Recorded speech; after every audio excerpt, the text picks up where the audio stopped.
La grippe. Elle suit l'hiver à travers le monde. La grippe est causée par les 3 virus influenza A, B et C.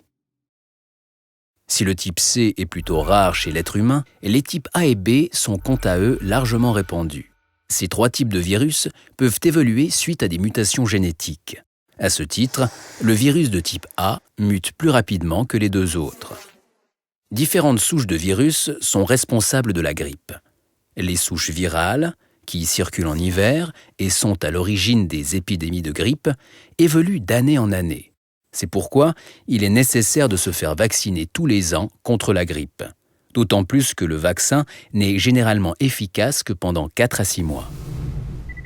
L'incubation, la période entre l'infection et l'apparition des premiers symptômes, dure habituellement d'1 à 3 jours.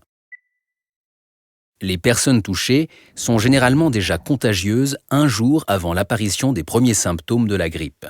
Il est donc tout à fait possible de transmettre le virus sans le savoir avant l'apparition des premiers signes, par exemple en éternuant ou en serrant la main de quelqu'un. Un adulte reste contagieux pendant 3 à 5 jours après l'apparition de la grippe. Les enfants, quant à eux, peuvent l'être 10 jours durant.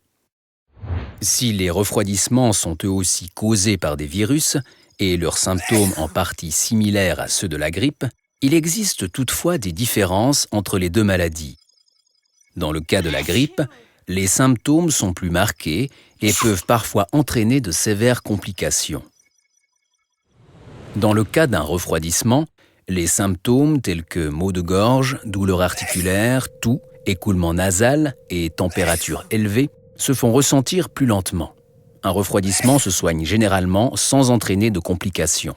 En revanche, dans le cas d'une grippe, les symptômes, comme une forte fièvre accompagnée de frissons, une toux sèche, des douleurs musculaires et articulaires, des maux de tête, ainsi qu'une sensation de malaise général, apparaissent souvent de manière très soudaine.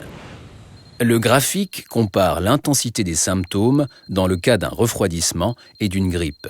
Lors d'une grippe, on constate clairement que les symptômes sont sévères et apparaissent brusquement, alors qu'ils sont plus modérés et plus lents à se manifester dans le cas d'un refroidissement. Seule exception à noter, l'écoulement nasal est souvent plus marqué lors d'un refroidissement.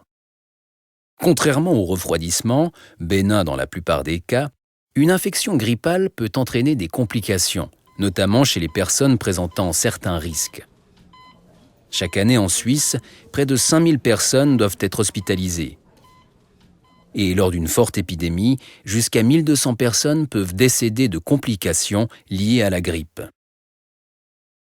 Les personnes les plus sujettes à des complications en cas de grippe sont celles qui souffrent de maladies chroniques, notamment les maladies cardiaques, pulmonaires, les troubles du métabolisme affectant la fonction cardiaque, pulmonaire ou rénale, les maladies neurologiques ou musculo-squelettiques affectant la fonction cardiaque, pulmonaire ou rénale, et les maladies du sang, rénale, du foie et l'immunodéficience. Le risque de complications est également plus élevé chez les personnes âgées de 65 ans et plus, les femmes enceintes ou ayant accouché depuis moins de 4 semaines, les nourrissons de moins de 6 mois qui ne peuvent être vaccinés en raison de leur très jeune âge et les enfants prématurés de moins de 2 ans. Les principales complications de la grippe sont notamment les otites moyennes, le faux-croup, la bronchite, les infections pulmonaires, les inflammations musculaires, les inflammations du muscle cardiaque et du péricarde, les complications neurologiques telles que l'inflammation des nerfs périphériques ou du cerveau. Souvent, ces complications nécessitent une hospitalisation et peuvent parfois s'avérer mortelles. La grippe se transmet par gouttelettes. La transmission directe de personne à personne se fait par les éternuements ou la toux. La grippe est transmise de manière indirecte lors de contacts avec des surfaces contaminées par des sécrétions des voies respiratoires. Les virus conservent leur potentiel infectieux pendant un certain temps sur ces surfaces. Il est ainsi possible de s'infecter en touchant par exemple une poignée de porte, puis en portant sa main à son nez, sa bouche ou ses yeux sans s'être lavé les mains. Des mesures d'hygiène simples peuvent réduire le risque de transmission en cas de grippe. Toussez ou éternuez dans un mouchoir en papier ou dans le creux de votre coude. Lavez-vous régulièrement et soigneusement les mains à l'eau et au savon ou utilisez un désinfectant. Si vous ressentez les symptômes de la grippe, rentrez immédiatement chez vous et restez-y tant que vous n'êtes pas complètement guéri.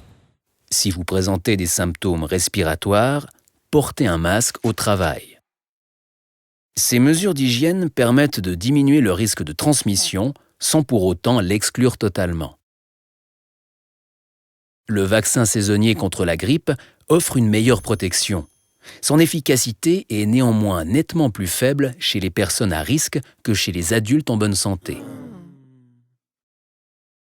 Pour les adultes d'âge moyen en bonne santé, l'efficacité du vaccin se situe entre 70 et 90%, à condition que celui-ci corresponde aux souches de virus en circulation. C'est donc en raison de cette plus grande efficacité que la vaccination est particulièrement recommandée aux personnes en contact avec des personnes à risque. Le vaccin contre la grippe est particulièrement recommandé au personnel soignant évoluant dans des établissements de santé. En effet, ils ont plus de risques d'infection, qu'ils travaillent en milieu hospitalier, en cabinet médical ou en établissement de soins. Lorsque plusieurs personnes d'une même équipe tombent malades au même moment, la surcharge de travail au quotidien est considérable pour leurs collègues. Le vaccin contre la grippe protège non seulement les professionnels de santé d'une infection, mais aussi leurs patients. Comme nous l'avons vu, une grippe est contagieuse avant même l'apparition des symptômes. Les soignants porteurs du virus peuvent donc le transmettre à leurs patients sans le savoir. Il est évident que de telles infections ne devraient pas survenir dans un hôpital ou un home. Ces lieux accueillent en effet de nombreux patients présentant un risque accru de complications. Une infection grippale implique pour eux une charge supplémentaire. Le vaccin contre la grippe réduit nettement le risque de maladie et diminue également le risque de transmission du virus aux patients par un professionnel de santé. Les patients, pour qui le vaccin n'est pas suffisamment efficace en raison de leur état de santé, comptent donc sur la vaccination des professionnels de santé. Le vaccin contre la grippe est généralement très bien toléré et n'entraîne que rarement de sérieux effets indésirables. Chez 10 à 40% des personnes vaccinées, des réactions locales, telles que des rougeurs ou des démangeaisons, peuvent apparaître à l'endroit de l'injection. Ces réactions sont bénignes et s'estompent en l'espace d'1 à 2 jours. Environ 5% des personnes vaccinées souffrent de légers malaises, de douleurs musculaires ou de fièvre. Ces symptômes, là aussi, diminuent généralement au bout d'1 à 2 jours. Dans de rares cas, un urticaire, un œdème, un asthme allergique ou un choc anaphylactique peuvent survenir, notamment chez les personnes allergiques aux œufs de poule.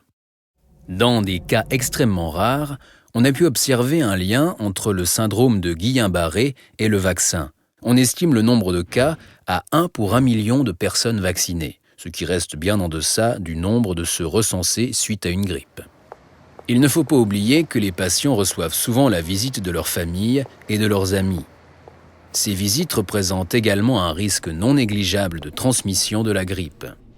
Les visiteurs doivent donc se conformer à des mesures d'hygiène strictes pendant la saison hivernale. Celle-ci inclut notamment la désinfection des mains et le port d'un masque de protection en cas de contact régulier avec les patients.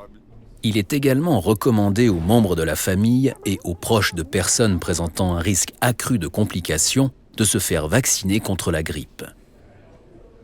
En respectant ces mesures, les visiteurs contribuent activement à minimiser le risque d'infection. Dans un hôpital ou un home, les patients attendent qu'on leur prodigue en permanence les meilleurs soins. La vaccination contre la grippe des professionnels de santé et des proches, tout comme le respect des mesures d'hygiène, contribue de manière significative à éviter que les patients ne soient infectés par le virus.